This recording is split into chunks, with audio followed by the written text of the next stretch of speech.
lot of people think that you learn math and you don't use it again. It's not true. We just use it, right? Math has so many applications to the real world. For instance, in math, there's something called the identity property. You add anything to 0, you get the number. So for instance, 6 plus 0 equals 2 people knew it. Solid, that's good. 3 out of 100 something, that's fine. It's not bad for America. 6 plus 0 equals 6. If you weren't 100% sure on that one. 7 plus 0 equals? Much better. You're learning. See, you're learning. People get smarter. You put any number next to 0, you get that number because that's the identity property. You find the identity of the number by putting it next to 0. Same thing is true in real life. You're struggling to find your identity. You want to know your self-worth. Hang out with a 0. Completely worthless person. You'll instantly be reminded of your absolute value. Like sometimes, I'm not sure, am I 3? Am I 4? I don't know. I don't know what to do. I have this friend, Dave. He's a 0. He's a solid 0. 1 hour with Dave, I'm like, no, I'm a strong 6, for sure. Thanks, Dave. Thanks, Dave. I was a math teacher for many years. That was my second job. This is my third job. My first job, I was a pot dealer. So I evolved. All involve numbers. Always love numbers. Isn't that crazy? I went from drug dealer to teacher. I was reverse Breaking Bad. I was the opposite. I was a math teacher in the inner city of Oakland, California for 6 years. I had gang members in my class. I don't know if we have any gangsters coming to see me tonight at the Punchline. But when I taught, I had to come up with street-type analogies to make my lesson plans relatable. So for instance, we were studying the different kinds of numbers. I was like, all right, here's how you learn the different kinds of numbers. Imagine you're at a party, all the numbers are there, right? This crazy number comes in, just starts flipping over tables. You're like, what's your problem? He's like, I'm irrational. It's gonna get much worse, okay? Now you're irrational numbers. You're like, chill, man, we're both some real-ass numbers. I mean, we're both part of the same set. My number, put it right there, my number, right? All the squares start rooting for you. Root, root, root, root, root, root, root, root. You see this girl just floating by. He's like, damn, I want to get her digits. Nah, man, you can't. She's imaginary. When imaginaries and reals mix, things get complex, man. Her last boyfriend was a 0. She never got over him, man. It was impossible. You can't get over a 0. Their relationship was undefined. I've seen this bit somewhere before, though. Now your ex comes in. Your ex comes in with some other unknown. You're like, why? If she 2 times me, I'm getting even, if you know what I mean. Unless she wants a 3-way, which would be odd, shoot. Yeah. Whatever, I'll find a girl in her prime, 19, 23, 29, 31, 37, 53. When it comes to age, I got no limit. Hop into my infinity. Let's get some pie. Dude, he is good. All right. There's a lot of people that are lost. They're like, what? Okay, everybody was clapping but you. It's like the camera's right on him, so the laughter's gonna seem fake. Whoa! Like he totally edited that laughter in there. It's all good, man. It's all good. I'm just playing with you guys. You know what I'm saying? My friend moved from New York. He's complaining about the women in California. He's like, how come all the California women are gold diggers? I'm like, well, check our history books.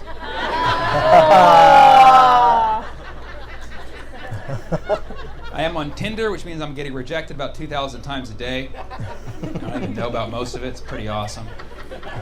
They should make an app that shows you who's rejecting you, right? You would learn more from that. It'd be much more to scroll through, you know? And you could just message them, ask them one question. Why? And they would just unleash on you, like, yeah, this one pic, I wasn't really feeling it. You had a pic with a girl in there. I don't like your shirtless pic. And then you would learn and improve, you know? Met a girl on Tinder. She's like, can I get some free tickets to your comedy show? I was like, nope. Says you're not here for hookups. Got it. 2 guys just high-fived when I said that. Like, yeah! He told him! I do see a lot of the same things repeated on profiles. Like, a lot of women are now putting fluent in sarcasm, which is like, oh, so you're mean.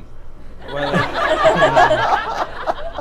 I messaged her, I'm like, oh, you're fluent in sarcasm. That's pretty cool. She's like, oh, thank you. I'm like, well, clearly you're not. Bad idea. Why would that be cool?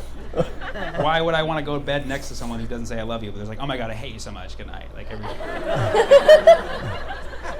Is that some kind of special skill that I want? Like we go on a vacation, some guy passes out on the plane. They're like, quick, we need someone who speaks sarcasm. He only speaks sarcasm. It's like, I'm fluent in sarcasm. It's like, how are you doing, sir? He's like, well, clearly I'm doing fine. He's not doing so well. That's what that means in sarcasm. Thank you so much. You really saved the day. I still see a lot of women requesting a guy 6 feet or taller. It's always, I get to know you just demand how much of a person you want. It's crazy. We're one of the only countries that still uses standard. Everywhere else in the world, that's 182.88 centimeters. You think women in Europe, like, I want a guy who's 182.88 to the 100th, no more, no less. No, they probably round down to 180 at least, give a little more wiggle room, you know? I was dating a girl, she's like, oh my God, I'm so glad you're over 6 feet. I'm like, I'm so glad you can't measure. I'm 5'11". What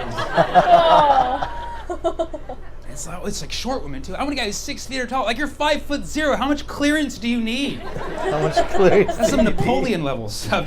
I want to conquer as much man as possible. And it's totally acceptable. And yet if I demanded a woman a foot shorter than me, I'm the biggest creep in the world. On my Tinder, I'm just like, I want a woman who's 4'11" or shorter. I want to be able to look straight ahead and not even see her. But just know that she's there. That's the kind of love I want, the kind that you can't see but you can hear occasionally, yeah. There's no big spoon, little spoon with me. It's a teaspoon next to a ladle. That's how I want it to be. I want a hobbit from the Shire, okay?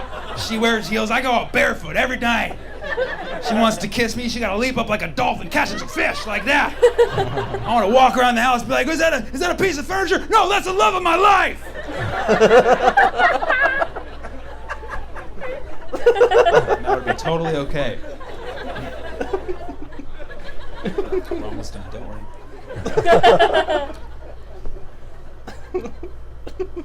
I might be quitting comedy soon. No. I recently. No. Oh. Thank you. Good response, but let's start over. But good, that was a test, and you passed. You were the first to clap when I said I'm going to be here for 3 hours. Because of Die Hard right here. And I like that you're laughing now. It's good. You should smile more. You know what I'm saying? I just catcalled him. Catcall. I might be quitting comedy soon. I recently used my math background to write an algorithm for an app that just got picked up in Silicon Valley. So I'm pretty stoked about that. Yeah. It's a dating app for people in the oil industry. It's called Fracker.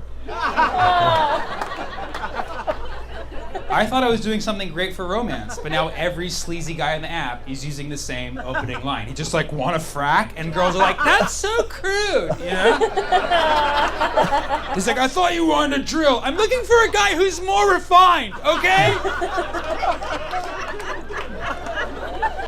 Oh, this thing is rigged. Oh, well, good luck finding an alternative. Better go to the wind power site. It's called Blower. Oh, well, I wanted to lay the pipeline. Looks like this is a dry hole. Oh, frack you, Derek. Go frack yourself, Derek. Okay, Miss Fields, I wish you well. I did a show once. A guy came up to me after. He's like, you're the funniest comedian I've ever seen. I was like, oh, that's awesome, man. Where are you from? He's like, I live in a log cabin in the woods.